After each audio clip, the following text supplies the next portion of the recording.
Jeff and Jesse back for the web-only segment, the truest fantasy junkies out there. Tune into this segment. And Jeff, last week, over 400 views on the web-only bit, dog. Yeah, we'd like to thank everybody for checking us out online. It's something that we're doing this season because we have only 59 minutes to do our show in. So in order to get all the matchups in and not be too rushed, get out all the information, we're doing it online for your viewing pleasure. So if you've got players in important situations on these teams, you're going to want to check it out. Yeah, and not to lose any luster from the show, we do pick 4 or 5 of the matchups that are a little bit less intriguing, have a little bit less luster, but still for fantasy junkies out there, every matchup matters in the NFL, Jeff. Oh, most definitely. I mean, we're going to talk about some big-name players, guys like Frank Gore, Dwayne Bowe, who's running the ball in Baltimore, some new cat named McClain, man. Yeah, exactly. So if you've got any of these guys, you want to definitely tune into what we got to talk about right now. Let's dive right in, Jesse. The first matchup of the web-only segment is going to be Oakland at Kansas City.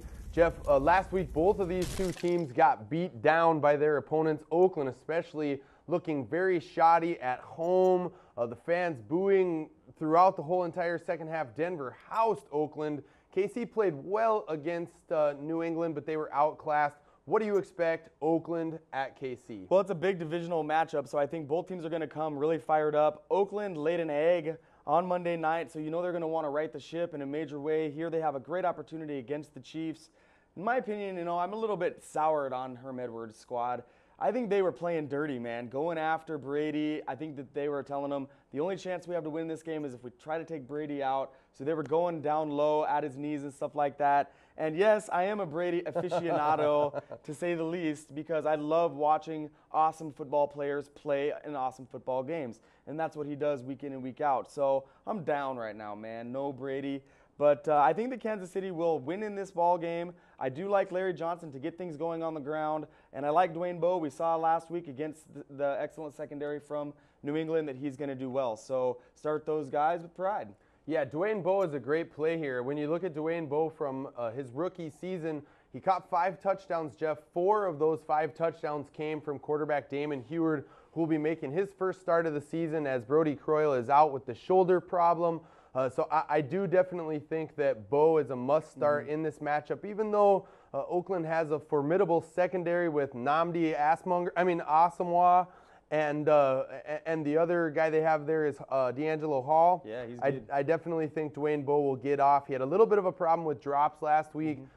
Coach Edwards has addressed that with him. I think he's right. But on the flip side, on the Oakland side of the ball, you can't start a single wide receiver there. Yeah, it's going to be really tough. I mean, Jamarcus Russell, it was obvious that the team is really bringing him along slowly. And to be honest, he's just coming along slowly. It's true, But that's okay. He's a young guy. He's got a lot of ability, but this is a much faster game than he's used to when he came out of college. So I think it's good for him to come along slowly. They're going to run the ball a lot. Darren McFadden a little bit nicked up coming out of their Monday night game. So Justin Fargas is probably going to carry the load for them, I would expect. I don't like much else for them on any level. Maybe Sebastian Janikowski kicks 3 field goals.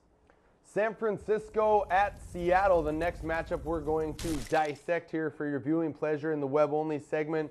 Now, the 49ers, Jeff, they're basically going to go as Frank Gore goes. He had a really nice touchdown run early in the first half last week. The Niners seemed like they had their rhythm. In the second half, what happened? They kind of went away from Gore, and they lost to the Cardinals. Now they travel to Seattle, a team that's really just falling apart at the seams. Yeah, they can't get a wide receiver to stay healthy to save their lives. I mean, Mike Homer's got to be pulling out the little hair that he's got left. I'm telling you, when Nate Burleson went down, I was just like, what else can happen to this team? Right. Well, at least they get to host San Francisco in their own house. San Francisco's defense is horrible. I do think Seattle will win, but I don't like any fantasy plays at all. I'm kind of down on Frank Gore simply because Seattle does have a good defense, and they're going to be up for a divisional game in their house. The only guy that makes a sneaky play here in this situation to me is Julius Jones, and I'll tell you why, Jeff. Maurice Morris is out of this contest.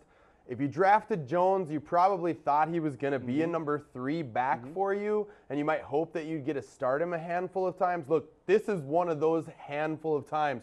Probably 8, 9, 10 weeks out of the year, you won't want to use Julius, but since Morris is out, and last year San Fran allowed old-ass Edgerrin James to post 100 yards, I think Julius, being really the only playmaker on this offense, could find a little wiggle room. Yeah, very interesting. I think that's a nice take by you, Jesse. he could be a good sleeper. Thank you. Baltimore at Houston this week. Houston got housed last week, allowed 3 rushing touchdowns to Willie Parker. Baltimore won, but, didn't really look too impressive in the process. These two teams kind of suck at this point, Jeff. How do you think this game is going to go, and who's going to carry the rock for Baltimore? Well, Baltimore is going to want to play in a low-scoring game. They don't have much of a passing attack. Joe Flacco looked pretty good on that rumbling, bumbling all the way down the sideline, like he didn't know any better, and right. He got in the end zone. So congrats to Joe Flacco. I don't know what to think about the rushing game. Willis McGahee talking about expecting to play against Houston. If he does, I think he'll be mediocre at best. A couple young guys did the damage last week for them. John McCain, LaRon McClain was doing his thing with Ray Rice, and they were average at best in that game. So I really don't like Baltimore at all here. Houston, I hope they start airing it out. Yeah, that's really what Houston needs to do. It's sounding more and more that Amon Green will not play in this game. Steve Slayton, a likely starter, but against Baltimore's D, you can't roll with him. I'm excited to see they've got another guy there, Chris Taylor, that didn't get any carries in week 1. I'd like to see him get the ball in his hands a few times. See what he can do with it. I'm wondering what he has, man. I'm wondering what he can do with it. I've got him chilling on a couple of my rosters, waiting for an opportunity because, obviously Amon Green is broken. But basically, in this matchup, the only guy that I see on either side of the ball that's a must-play is Andre Johnson, because he's an elite wide receiver. Yeah, if you're in the unfortunate situation of having Tom Brady and you backed him up with Matt Schaub, I think you might be all right as you go forward. Hopefully the rest of your lineup is good. Who would do something dumb like that? Miami at Arizona. The Cardinals got back into the win column last week with old man Kurt Warner at the helm. They are looking pretty tight with Kurt Warner. He threw the ball around. They gave the ball to Edgerrin James for 100 yards. Tim Hightower crossed the stripe. Now they get to host the Dolphins. I'm reading the tea leaves here, Jeff. We all picked the Cardinals as a possible winner in this division. I think they're about to go 2-0. Yeah, and I'll tell you what, I was surprisingly impressed with Miami. They played a good, strong team effort game. They did get beat by the better team last week against the Jets. I think they go down again here to a better team in Arizona, but things are starting to look more positive. One thing, though, in the early part of the season, we look for trends and mirages.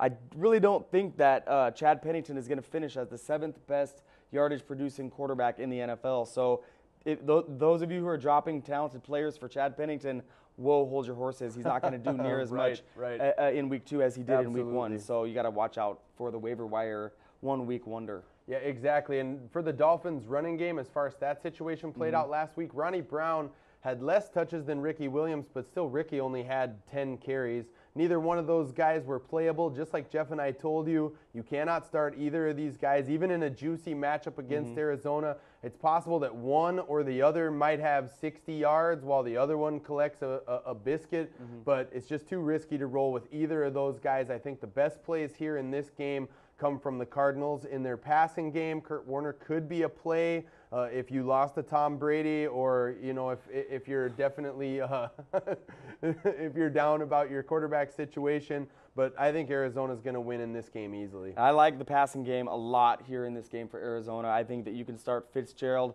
and Bolden with big-time confidence. They're both going to do well. Another passing game that popped off last week. Yep, you're not cleaning your ears out here. I am about to say this.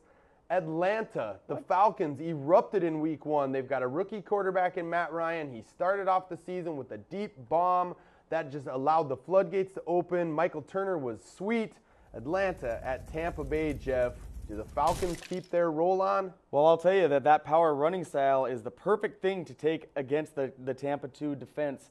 And although I don't think they'll get 313 yards on the ground again like they did last week, I mean, honestly, Detroit's defense, they suck so bad. Terrible. Start every player against them. And that's a little side note here, but I do like Atlanta to keep the rushing game going. I think you can start Michael Turner with confidence and kind of still reserve that passing game right now. Matt Ryan, he looked great on that one play. The rest of the game, he pretty much just managed it. When the running game's going that well, things go, for a quarterback, just astronomically perfect. So he had no concerns at all, and I think that continues for Atlanta. I don't think they win. But at the same time now, there's a big-time change going on for Tampa Bay's quarterback, which could cause them to falter here in this game. Yeah, Tampa Bay moving away from their old quarterback Jeff Garcia, handing the reins to another old quarterback, in my opinion. Brian Greasy going to get the start here this week. Garcia having a little bit of a problem with his ankle, and also really not seeing eye to eye with John Gruden at this point. So Tampa's in a little bit of a transition here, but to me the key to Tampa this week is Ernest Graham. Last week they only gave him the ball 10 times, but Jeffy ran for 91 yards. I want to see what Ernest Graham can do if they give him the full load. Atlanta does not have a premier run-stuffing D. I think Ernest Graham's going to get the ball 20 to 25 times in this game. I like him to score a touchdown and probably go over 130 or 140 all-purpose yards. I like Graham a lot. Yeah, I think Graham's going to do well here in this matchup, too. It's going to be a kind of a battle of two multi-purpose backs. I know that Michael Turner, he doesn't mix in the receiving game near as much as Ernest Graham, but I think that as the Falcons season goes, as teams scheme against him in that way, they're going to start to mix him into the passing game a little bit more. Yeah, he's explosive, man. You're starting to see, I mean, fantasy owners that have waited like you've housed Michael Turner on your bench for a couple years as a handcuff to LT, and now here he comes around. Dynasty owners that have held on to him, enjoy the ride. I think Michael Turner's going to have some really, really big games this year. I also do think on the flip side, he'll probably have some games where the Falcons play like the Falcons, and he comes back to earth a little bit. Yeah, more. I mean, it really is the prototypical example of a running back who's hungry. He's waited behind a Hall of Famer for the whole duration of his career. Now he's got his chance. He wants to show the world what he can do, and he's doing it with style, man. It's been great. Yep, exactly. We're showing the world what we can do on the World Wide Web. Jeff and Jesse signing off for this web-only segment. But before you leave the site, take a chance to peruse the wares, as it were. Go along the top border of the site. You see all of the different pictures of all of the TFS writers. Enter our blogs. Look at our ranking. Send us a question through the feedback link on the site. Thanks for stopping by, and we'll see you next time.